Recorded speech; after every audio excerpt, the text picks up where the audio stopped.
Welcome to the 30-something Gamers podcast. Hey guys, it's Maverick from the 30-something Gamers, and thanks for joining us for podcast episode 2.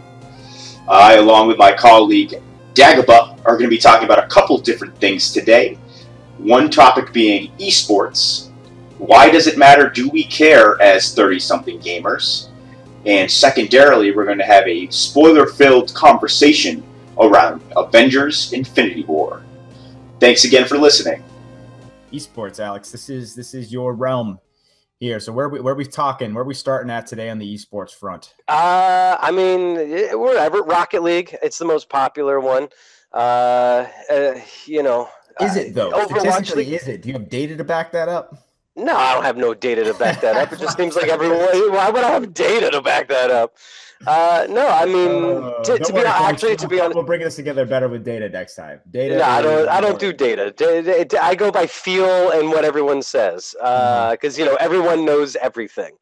Esports. I think Rocket League is definitely out there. Don't get me wrong. I think I think it's between them. I think it's between Overwatch. I think Overwatch. Yeah, portion of it. Oh yeah. Well, and that's the thing is Overwatch is flooding YouTube right now. Like, it's definitely solid. They have their weekly leagues. I'm a huge fan, being from Massachusetts, I'm a huge fan of the Boston Uprising.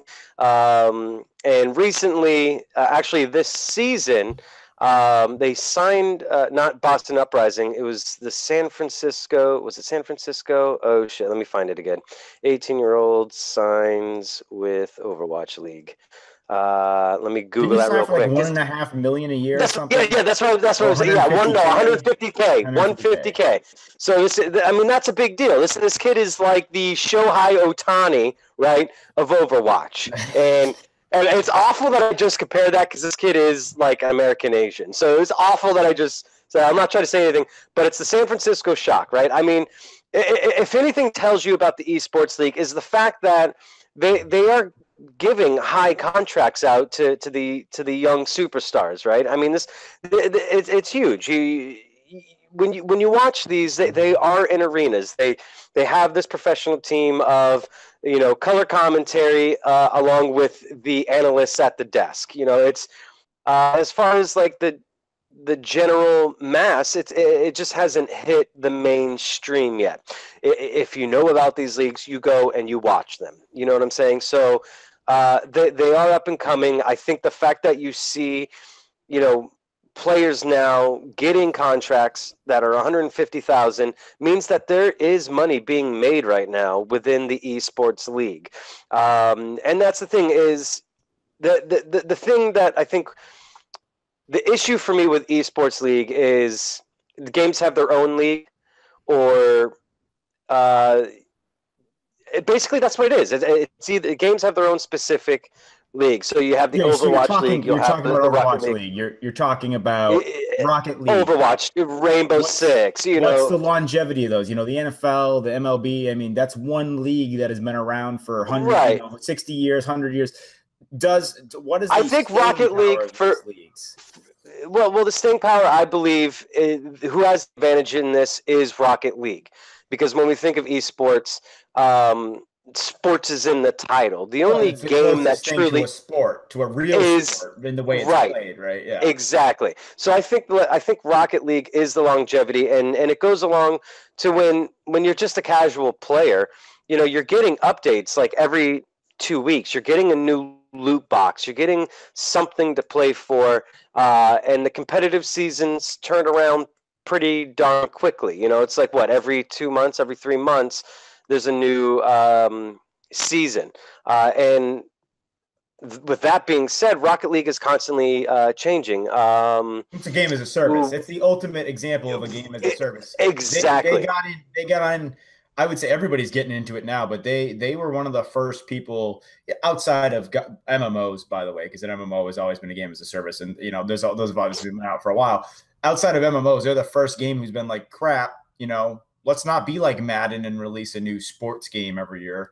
Let's build it's the game, and then they go through it, right? And I think because of that, I think you will see things like Madden and whatnot go through. And saying like sports, right? So Madden, they don't really do anything until football season and towards the back end of it.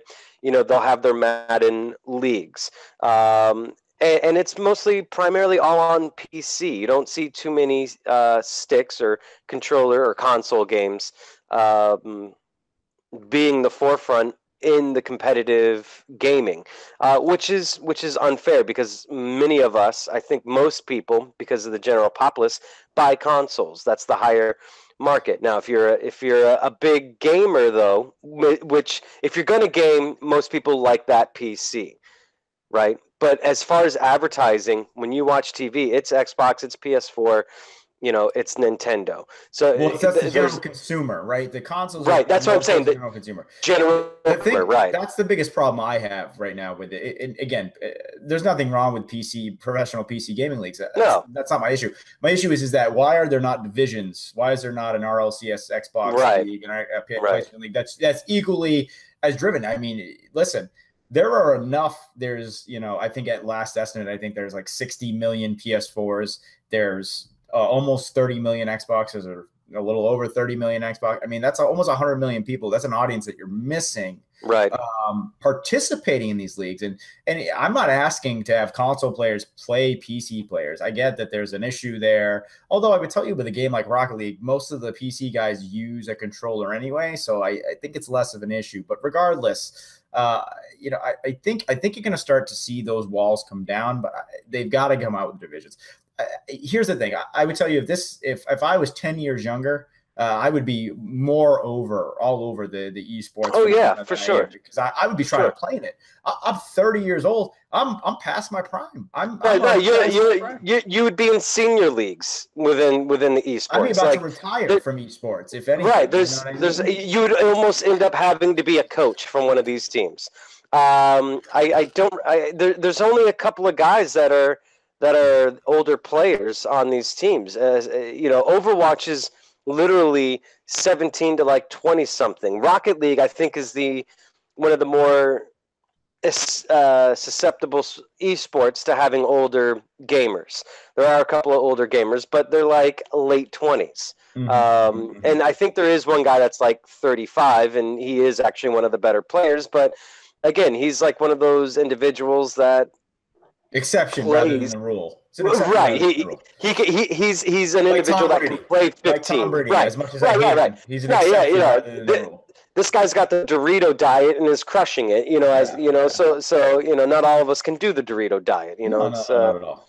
Yeah, I think again, I first of all, I think that they've got to start aiming some more of these competition at console players. But here's the other thing.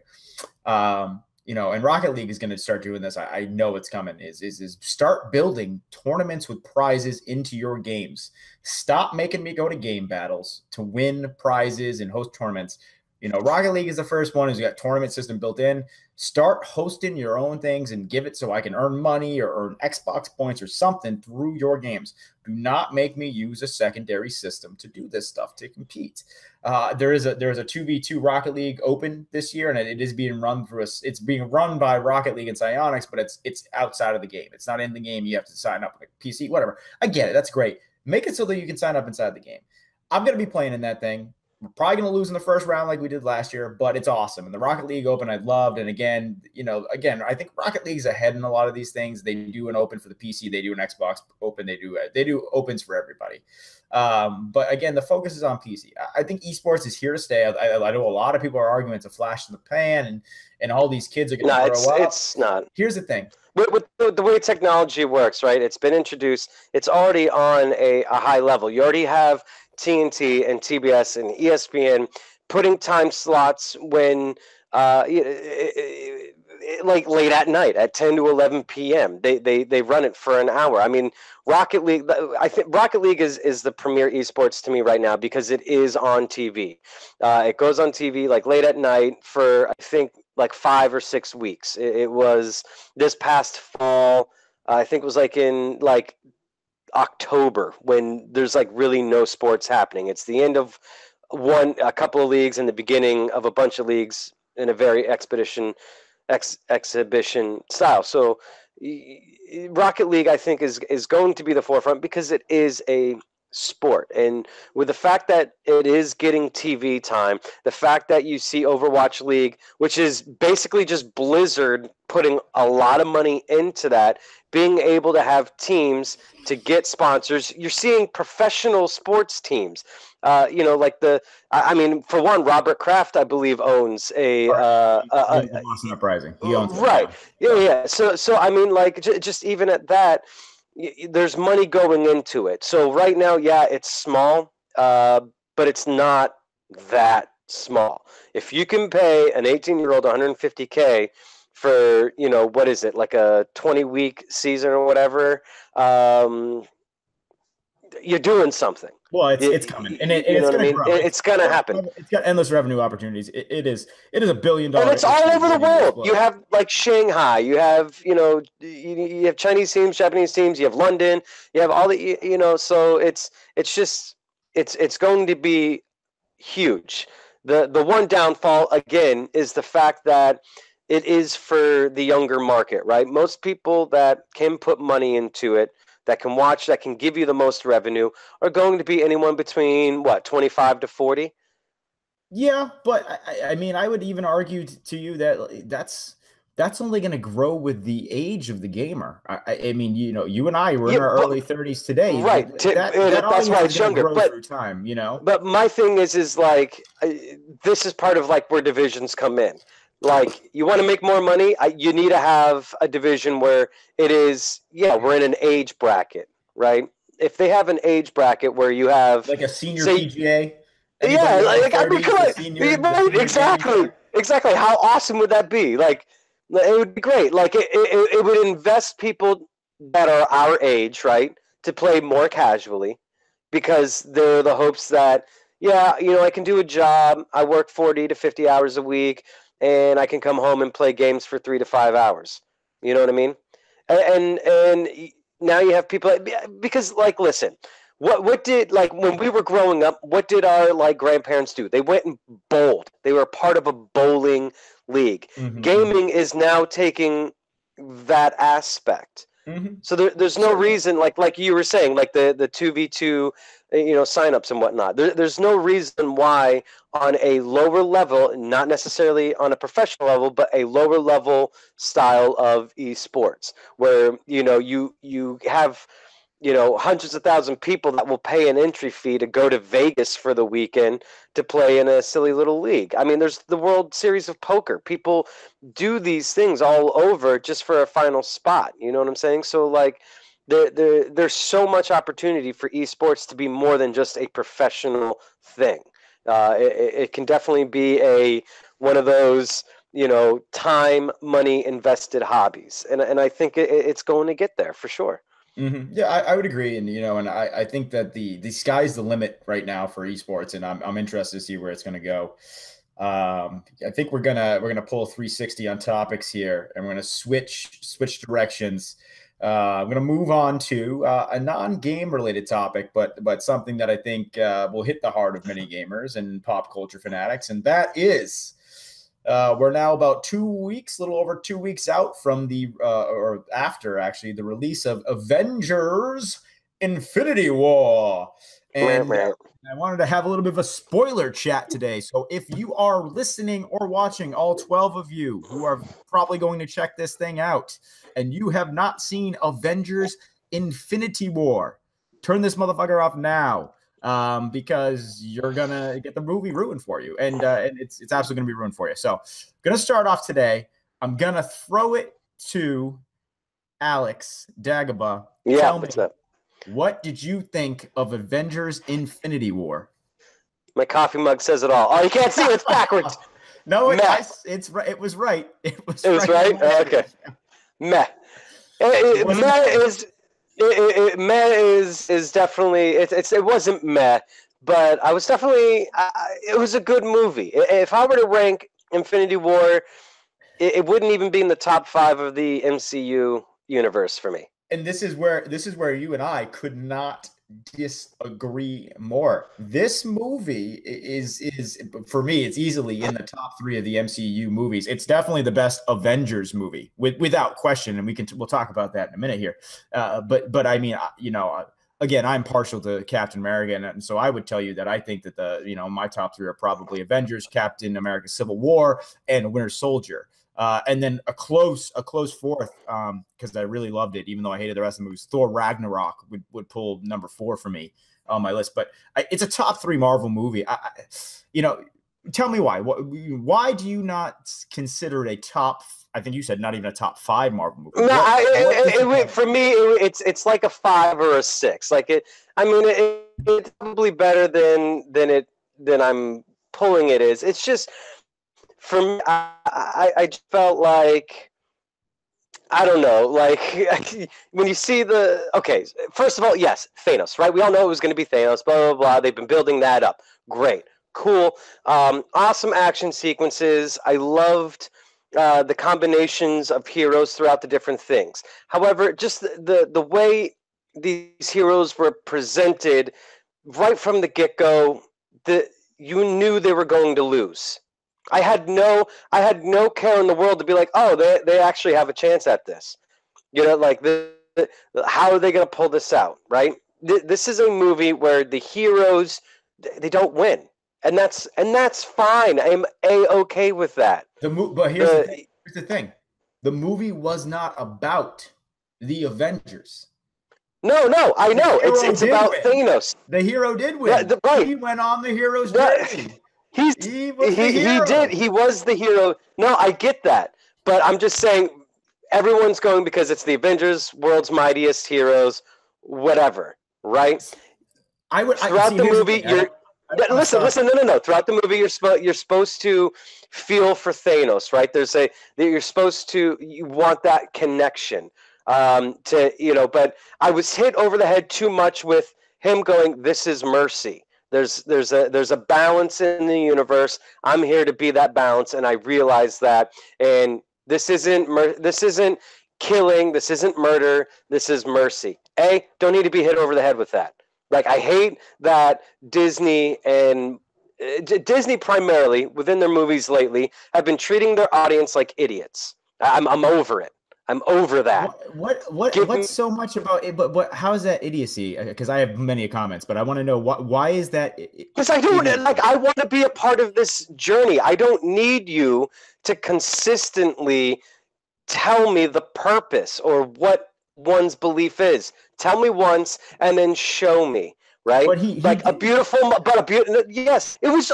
They must have said, "Oh, I think this is mercy." Fucking there, I get it. It's you think this is mercy. This is your track, right? Like there's a beautiful moment with Gamora, a great moment where you see the Red Skull and you're like, "Oh shit, that's where he went," right? So it was great. I think there were great moments, right?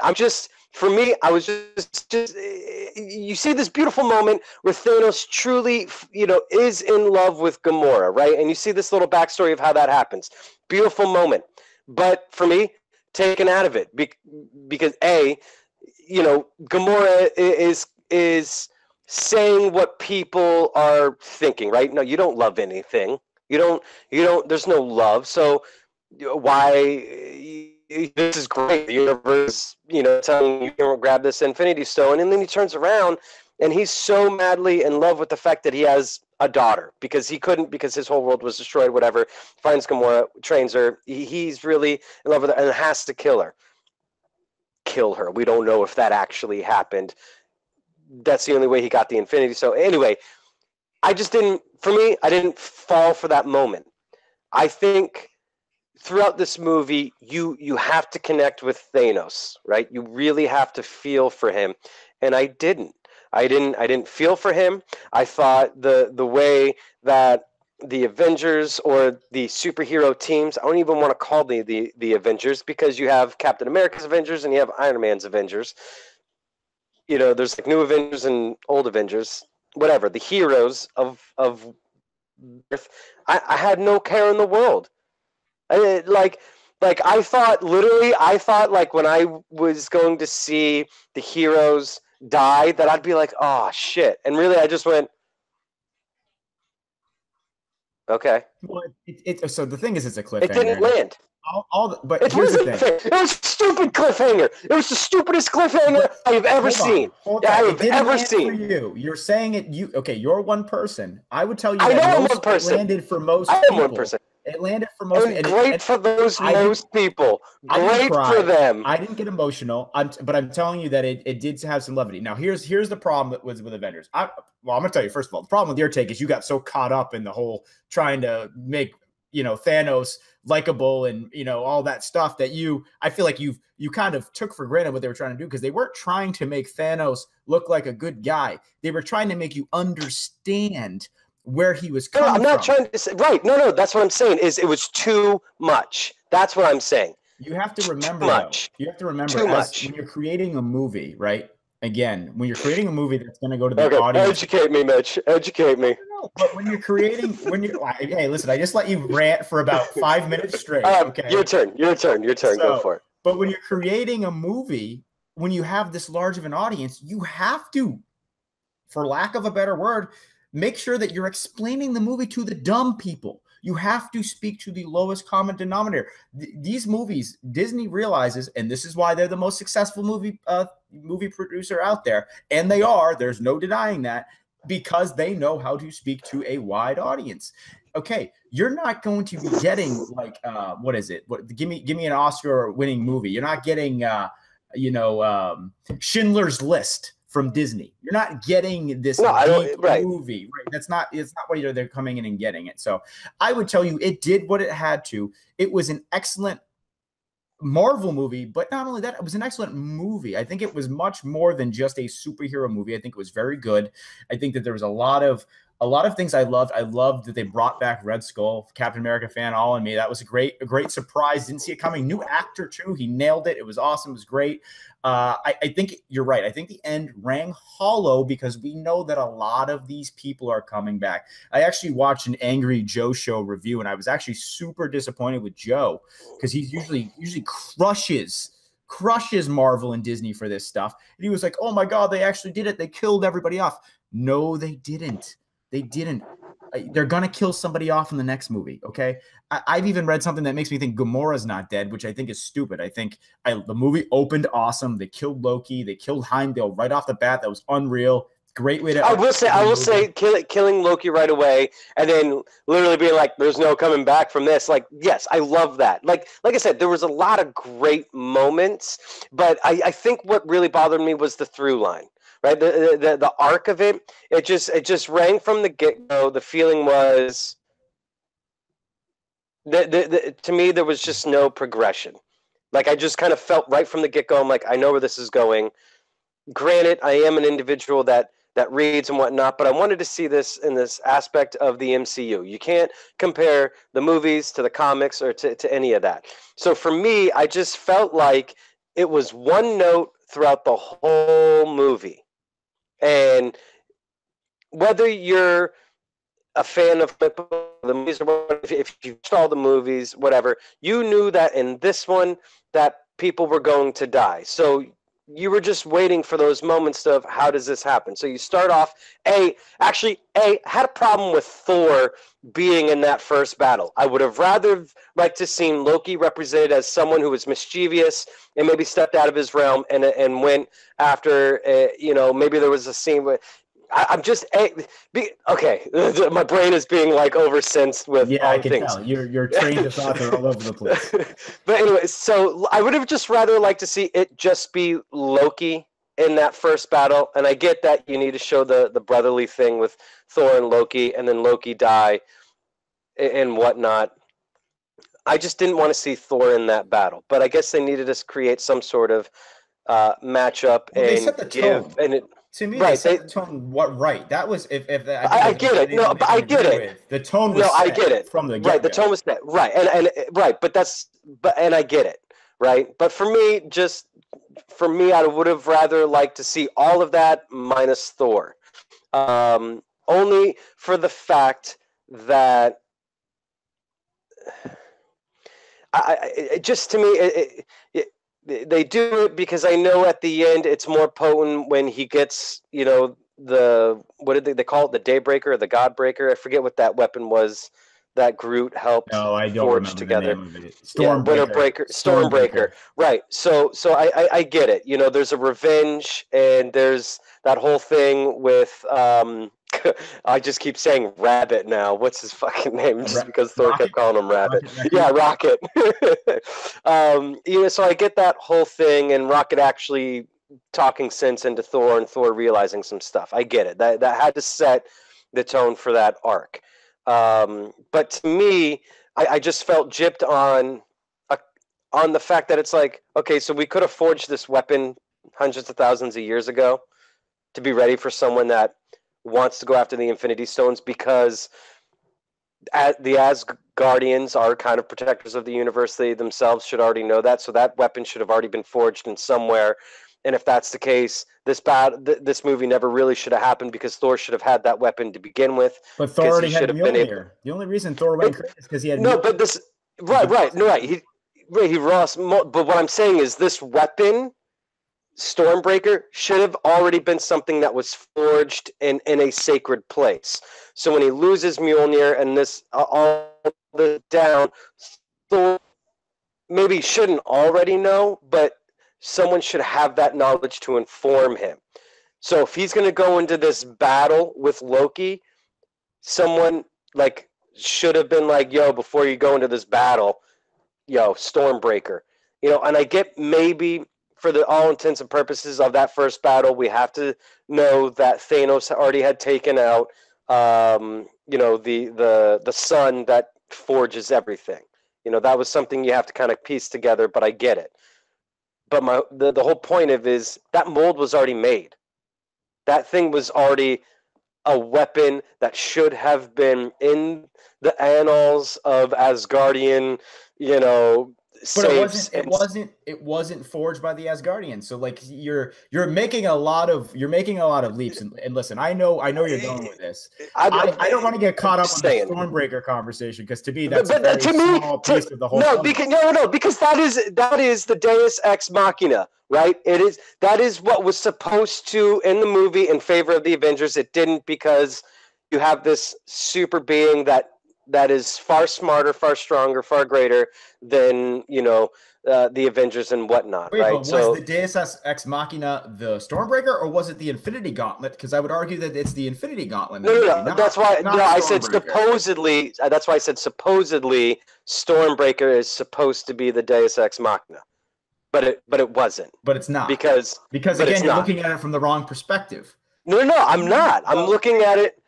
No, I know it's about Thanos, and here's the thing. All this happens, and I guess what really makes me mad is when it's like Thanos is going to return. I'm like, yeah, no shit, Thanos is going to return, because Thanos is going to be the one who corrects everything. Granted, when he snapped his fingers, the gauntlet shatters. So how is he going to bring everyone back? Everyone's coming back for the most part. Galactus or something far greater and far more evil than Thanos is going to threaten the universe, and that's why Disney buys Fox. Not until Disney buys Fox. I know. I'm just saying something. I'm just saying something like that. Something far greater and worse than Thanos is going to threaten the universe, and Thanos is going to be an anti-hero. I think so. I think that what you're saying is completely plausible. I think that where I come from on this movie is, for me, not to talk about a different series, but Disney completely ruined Star Wars for me after The Last Jedi. They absolutely dropped the ball on The Last Jedi.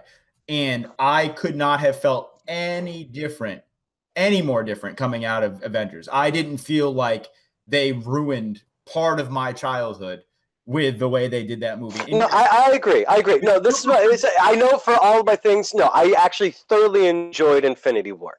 There were moments where I'm smiling. It was great. I'm not going to lie. It's just, for me, I felt like as a whole within story, but that's the thing is, like, when I say top, it's not in the top 5. It's just the MCU is incredible. A lot of good movies for sure. It's hard. So, but like you said, Disney ruined After The Last Jedi, I'm just like, I don't even know if I want to see the last one just because J.J. Not even sure Abrams if is I'm going going to go back see to it. Solo in the theaters, and that's the first time I've said that about any Star Wars movie. Right, exactly. However, can we just touch on that real quick? The trailer, though, the newest trailer that was before Infinity War actually had me intrigued. I don't know if I've seen. Oh no, I did see it. I don't remember. I would tell you I wrote the movie off, and it's probably unfair.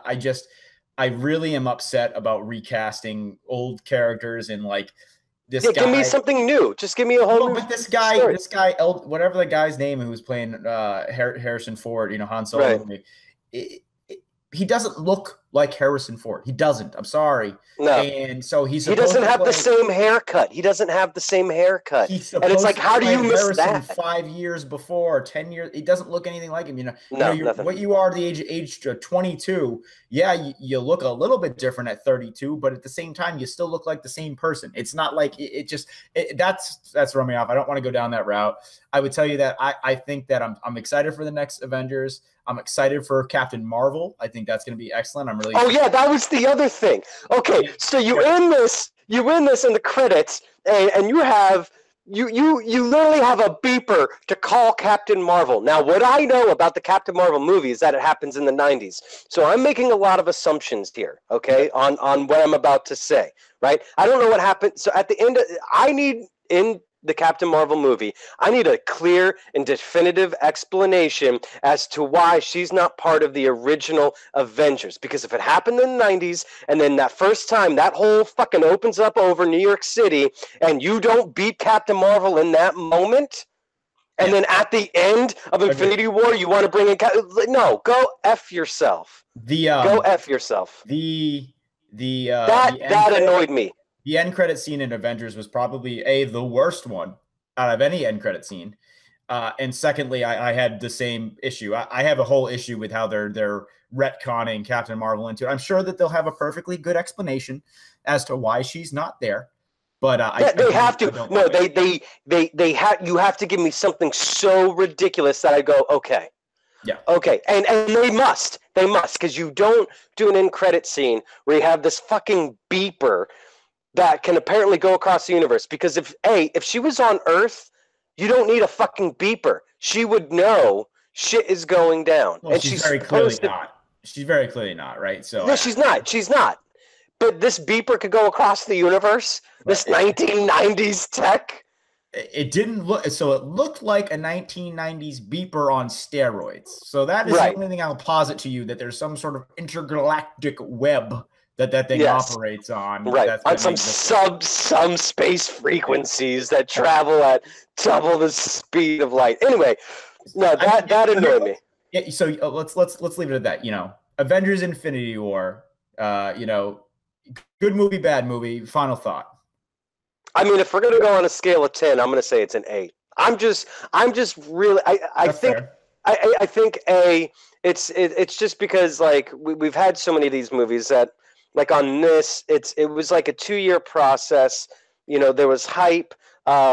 Just the character themselves. I mean, it's an 8. I'm going to give it an 8. It's really great. It is actually great. Action sequences, the buddy comedy aspect within. Very funny. We didn't even touch on that. Very funny movie. Very funny. And that's the thing is, like, I know that's where we're going, and I know that's how Disney wants to approach comedy and some of the deeper emotional details of it by giving the comedy. I mean, that's what acting or that's what theater is, right? You have the funny mask and the sad mask, right? And they do a great job of intertwining those two things. So yeah, it out of 10, it is an 8 out of 10.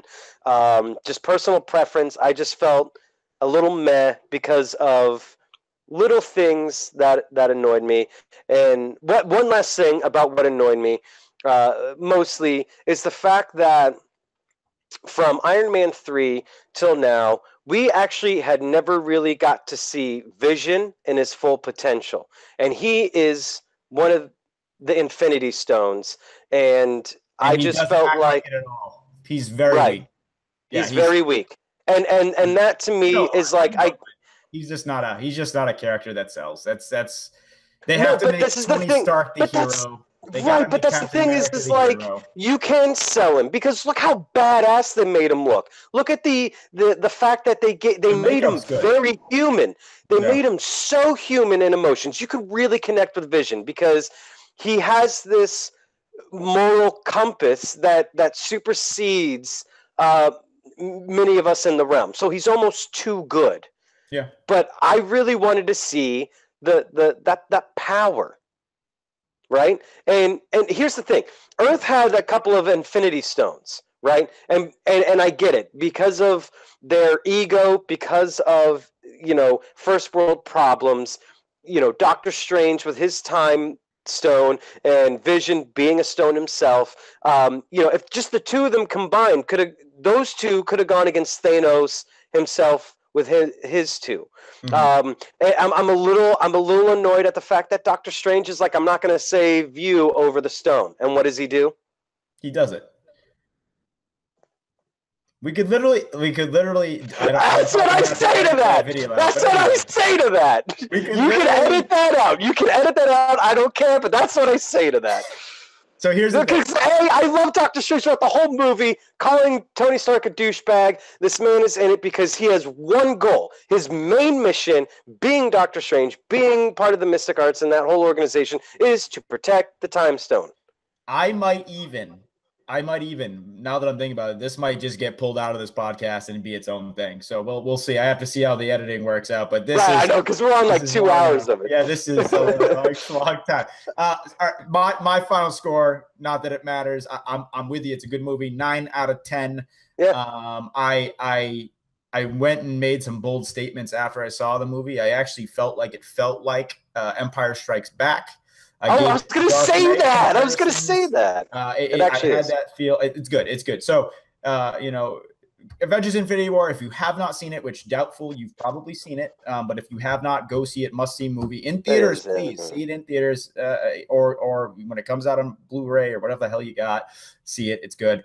That's it for our main topics this week. I want to say thank you to anybody who's come and checked this out.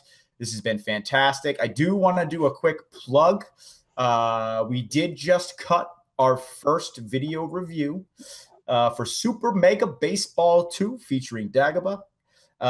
He pulled the video. He wrote the review. There's one posted on the 30somethinggamers.com. There's a video there. There's a YouTube review. Please check it out. We love the game. I'm not going to tell you what we gave the review. We didn't give it a top-notch score, but the game is good. I like it a lot. I actually would tell you that I would give it a higher score than Alex gave it, or Dagobah gave it, based strictly on the price of free that it is right now. Free, to me, ups the score a little bit, but I think that he did it very much in if you're paying for this game as well, this is the score I'm giving it. Right. So, because if you give it a super high score, and you pay for it, you're going to be like, no, this is... I tried to get Super Mega Baseball to give us a retweet yesterday. Failed. So tweet at them if you'd like it. Listen, I haven't seen any other people reviewing or really giving a tutorial on it, and I thought we did a damn good job. So improvement. Just saying, it's a solid first try. Well, it's our first one. Solid, yeah. For sure. No, absolutely. It was a good old Harvard effort. Yeah. You know what I'm saying? So review on the 30somethinggamers.com. Again, THE3D, the number, somethinggamers.com. The other big thing we want to talk about is streaming. Twitch.tv/Maverick1327, MAVERICK 1327, or /Dagobah, DAGGOBAH. Play on Dagobah with our last name Dag. Going to be streaming a lot this week. Alex is probably going to be taking the brunt of streams this week. I know he's going to try to stream. I know my goal is 3 nights a week. I think you can fill going in. Right after this. It's keep an eye out. Give us a follow if you're on YouTube. You're around YouTube. Look up Mitch Dag. You can find our page. Working on changing the name. It's a lot more complicated than I thought to change your name on YouTube. Don't know why. Give us a follow. Give us some video views. Twitter. Give us a follow. Give us some video views. Check the website out. But I thank everybody for joining. Again, next week we're going to be doing 30 minutes with 30 something, and it'll probably actually be 30 minutes next week. Not be an hour and a half. But we had some technical difficulties, but I could go ham on movie stuff with it. Yeah, and we should have a Star Wars. With Solo coming out, Battlefront 2 coming up with some big changes. So be on the lookout for Dagobah streaming some Battlefront 2 in the upcoming days. Yeah, I think this week, I think we should, on the next podcast, we'll touch on Solo. We'll touch on Star Wars Battlefront and the updates that they're bringing going along with that. I think that's a good place to start. Want to talk about PUBG? Want to talk about PUBG next week for sure? The PTS in particular. Oh, PTS, man. We're big PUBG guys. Talk about Fortnite. We talk about a little bit of Fortnite. Not anything, but only really in comparison to PUBG. I know that I think Alex, you and I are on the same page. We both like PUBG better than Fortnite, but I think that's obviously an age thing. I think that the younger kids out there are a big Fortnite, and I think that PUBG is obviously more of a simulator. It's a harder game. It just really is. It's just a harder game to play and to get down. But anyway, a couple of topics we'll talk about. Again, I'm going to sign off myself. This is Maverick and my co-founder Dagobah saying good day, good morrow, and please check out the 30somethinggamers.com.